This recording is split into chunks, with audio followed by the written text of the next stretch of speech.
నిఘంటువులు తిరగరాస్తున్నాం. డిక్షనరీలో కొత్త పదాలు రాసుకుంటున్నాం. శిక్షా స్మృతుల్ని అనుభవాల ప్రాతిపదికన సవరిస్తున్నాం. అసలు మన రాజ్యాంగాన్నే తిరిగి పునఃసమీక్షిస్తున్నాం. ఇవన్నీ ఏ ప్రభుత్వాలో సుప్రీంకోర్టులో అంటున్న మాటలు కావు. మనతో పాటు కొత్త తరం అనాల్సిన మాటలు. ఒక కొత్త చరిత్రకు అంకురార్పణ జరగాలన్న అభిలాష ఎంత అవసరమో చెప్పుకోవడానికే ఈ ముందు మాటలన్నీ.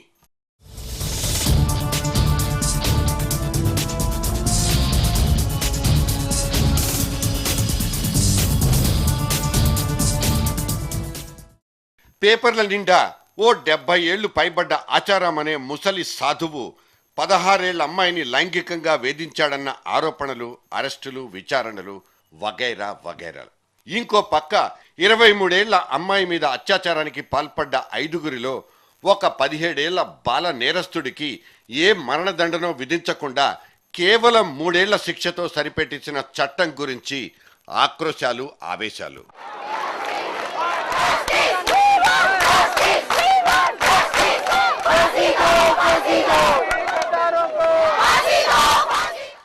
డెబ్బై ఏళ్ల పైబడ్డవాడి నుంచి కనీసం మైనారిటీ కూడా తీరని వాళ్ళంతా తెగబడిపోతున్న ఈ ఆకృత్యాల గురించి అందరూ మాట్లాడేవాళ్లే.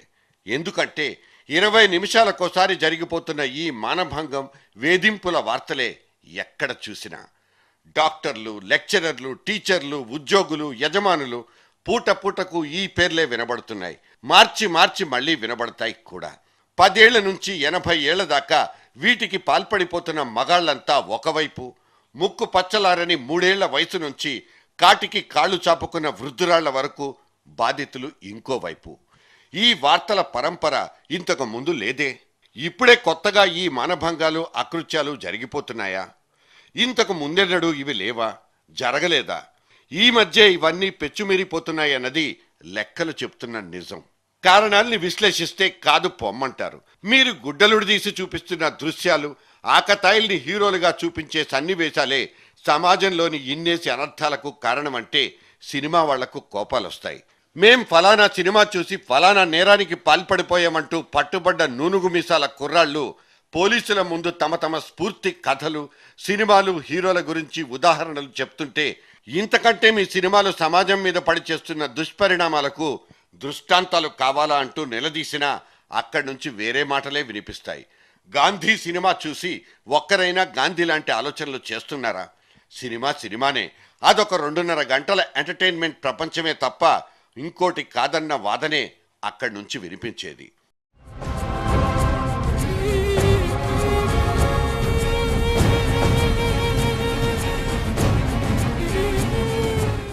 స్టాకింగ్ అంటూ వెంటపడి వేధించే ఒకానొక జులాయి, పోకిరి కార్యక్రమాల్ని నిర్భయ చట్టంలో నిస్సంకోచంగా రాసుకోగలిగిన మనం అదే పనిని మన సినిమాల్లో అర్జున్, మహేష్ బాబు వగైరా వగైరాలు ఇరగదీసి నటించేస్తున్న సన్నివేశాల్ని మాత్రం చప్పట్లు, ఈలలు కొట్టేసి మరీ ప్రోత్సహించుకోవడాన్ని ఏమని నిర్వచించుకుందాం? వాటికి పడాల్సిన సెన్సార్ కత్తెర్ల గురించి ఒక్కటంటే ఒక్కసారి ఎవరినైనా ప్రశ్నించామా? నిజానికి ఈ సన్నివేశాలు ఈ కొత్త సినిమాల్లోనే పుట్టలేదు. బ్లాక్ అండ్ వైట్ రోజుల నుంచి మన సినిమా సంస్కృతిలో భాగమైపోయాయి. మన జనరేషన్ల మీద అంతో ఇంతో ప్రభావం చూపిస్తూనే ఉన్నాయి. అయితే 25 ఏళ్లకు తక్కువే ఉన్న 65% యూత్ ఫోర్స్ ఉన్న ఇప్పటి మన సమాజంలో ఇటువంటి వేధింపుల సన్నివేశాల ప్రభావం అప్పటికంటే ఇప్పుడే ఎక్కువ చూపించకుండా ఎందుకుంటుంది? Answers please.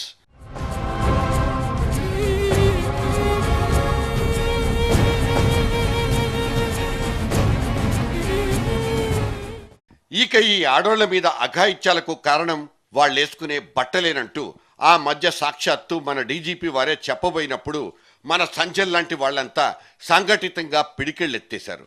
ఈ బట్టలు, డ్రెస్సులే మానభంగాలకు కారణాలంటే మారుమూల పల్లెల్లో ఒంటి నిండా గుడ్డలు కప్పుకున్న వాళ్ళెందుకు అఘాయిత్యాలకు గురవుతున్నారంటూ క్వశ్చన్ల మీద క్వశ్చన్లు పడిపోయాయి.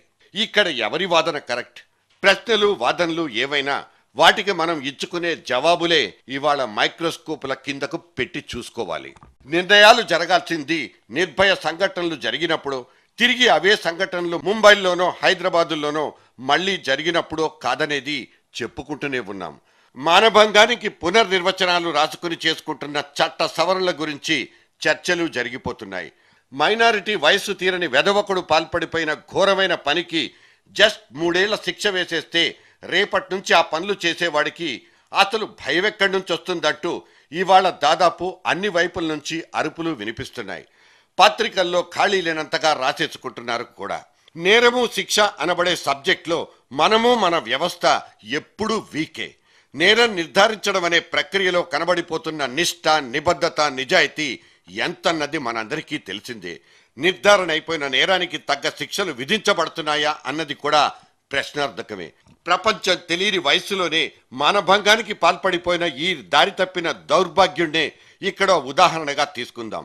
3 ఏళ్ల పాటు వీణ్ణి బాల నేరస్తుల శిక్షణాలయానికి తరలించాల్సిందిగా జారీ అయిపోయిన ఈ తాజా తీర్పు మీద పడిపోతున్న తుప్పర్లను కాసేపు మర్చిపోదాం. ఇప్పటికే 8 నెలలుగా తను నిర్బంధంలోనే ఉన్నట్లు పరిగణించుకుంటే మహా అయితే ఇంకో 25 నెలలు. ఆ లోపలే వీడు మనిషి అయిపోతాడా? మానసిక పరమైన సంస్కరణకు, మారు మనసు పొందడానికి మన జువెనైల్ హోమ్స్లో ఉండే పరిస్థితులు తోడ్పడుతున్నాయా?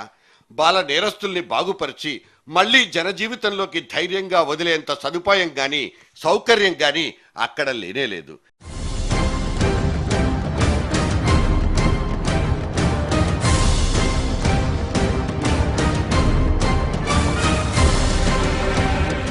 జైళ్లనేవి కేవలం శిక్షించే కారాగారాలు మాత్రమే కావని, పద్ధతిగా బతకడం నేర్పే కర్మాగారాలని పెద్దలు చెప్పిన మాటలన్నీ మన దేశంలో మాటలుగానే మిగిలిపోయాయి. జువెనైల్ హోమ్స్ అనబడే బాల నేరస్తుల శిక్షణాలయాలు సైతం సంస్కారహీనంగానే నడుస్తున్న వైనం ఎన్నోసార్లు తెర మీదకొచ్చింది. కట్టుకోవడానికిచ్చే గుడ్డలు గాని, తినడానికి పెట్టే తిండి గాని జీవితం మీద వాళ్లకున్న ఆ కాసింత ఆసక్తిని చంపి పారేస్తున్నాయి. అక్కడ దొరికే సైకలాజికల్ కౌన్సిలింగ్ పరిస్థితి కూడా అంతే. వీళ్ళ ఆలనా పాలనా చూసే అబ్జర్వర్లు కూడా అనుభవమే లేని అరకొరగాళ్లు. ఈ దుర్భరాలన్నీ కలిసి బాల నేరస్తుల్లో పరివర్తన పుట్టించడం కంటే సమాజం పట్ల ప్రతీకారాన్నే పెంచుతాయండంలో సందేహమే లేదు. సో నిర్భయ కేసులో శిక్ష పడ్డ ఈ లిటిల్ రాస్కెల్ని మన జువెనైల్ హోమ్స్ బాగుపరుస్తాయని, తప్పు తెలుసుకుని పశ్చాత్తాపడేలా మార్చేస్తాయని ఇక్కడెవ్వరికీ నమ్మకాలు లేవు. ఈ మైనర్ బాబే రేపటి రోజున వయసుకొచ్చి మీసాలు మొలిచి మేజర్ బాంబుగా జనసామాన్యం మీదికి దాడికి దిగబోడన్న భరోసా అయితే లేనేలేదు. సో ఈ శిక్ష వాడికి కాదు, మనందరికీ అన్నదే అత్యంత భయానకం. ఇంతకీ ఆ కుర్రాడికి మరణశిక్ష వేసేస్తే సరిపోతుందా? అసలు అటువంటి నేరాలకు ఫుల్ స్టాప్ పడిపోతుందా అన్నంత స్థాయిలో చర్చ కూడా జరిగిపోతోంది. ఇక్కడ నేర తీవ్రతను బట్టి శిక్ష వెయ్యాలి తప్ప అటువంటి నేరం చేసిన వాడి వయసుతో సంబంధం లేకుండా ఆ శిక్ష ఉండాలన్న ఆలోచన మంచిదే. అయితే అటువంటి నేరాలకు కారణమవుతున్న, అంతటి అఘాయిత్యాలకు పాల్పడుతున్న సంఘటనలకు ప్రేరేపిస్తున్న సామాజిక పరిస్థితుల్ని కూడా శిక్షించాల్సిందే. దీని గురించి ప్రభుత్వాలు ఎందుకు పట్టించుకోవడం లేదన్న ప్రశ్నలకు సమాధానాలు రాసుకోలేనంత కాలం అవే నేరాలు మళ్లీ మళ్లీ జరిగిపోతూనే ఉంటాయి. పై పరిష్కారాలు చేసి మూల కారణాల్ని వదిలేసినంత కాలం ఈ పరిస్థితి మారదనేది సామాజిక శాస్త్రవేత్తల దగ్గర నుంచి వైద్య నిపుణుల దాకా చెప్తున్న విషయమే.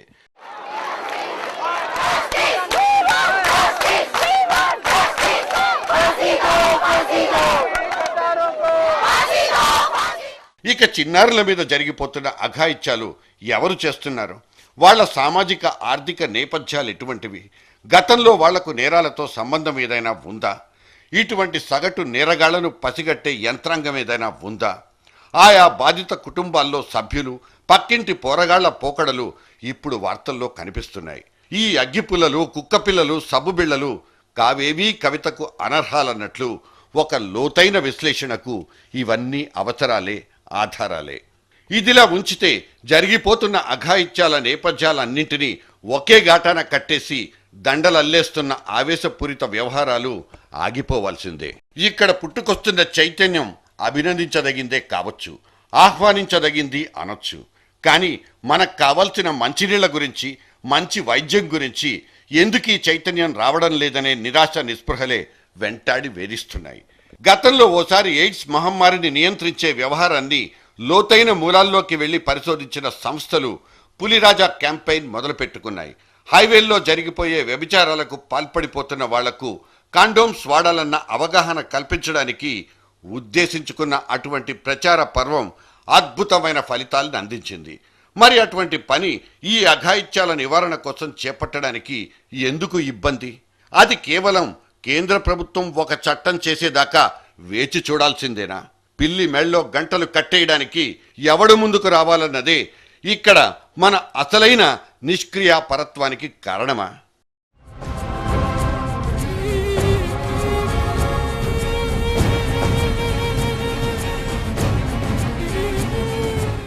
నిర్భయ కేసులో దేశ స్పందన, మానభంగాల పట్ల వెల్లువెత్తిన అగ్రహావేశాలు, ఆందోళనలు ఆ తర్వాత కాలంలో అటువంటి సంఘటనలు జరగకుండా చేసి ఉండాల్సింది. రేపిస్టుల మనసుల్లో భయాల్ని పుట్టించాల్సింది. అయితే అటువంటి సంఘటనలు మళ్ళీ మళ్ళీ జరిగిపోతూనే ఉన్నాయి. సత్వర శిక్షణ పడే అంశానికి మనం ప్రాధాన్యత ఇచ్చిన దాఖలాలు లేవు. ఫాస్ట్ ట్రాక్ కోర్టులు కూడా ఏమీ చేయలేకపోతున్నాయని భావించక తప్పదు. నది కోసుకుపోతోంది, నావను ఆపండి.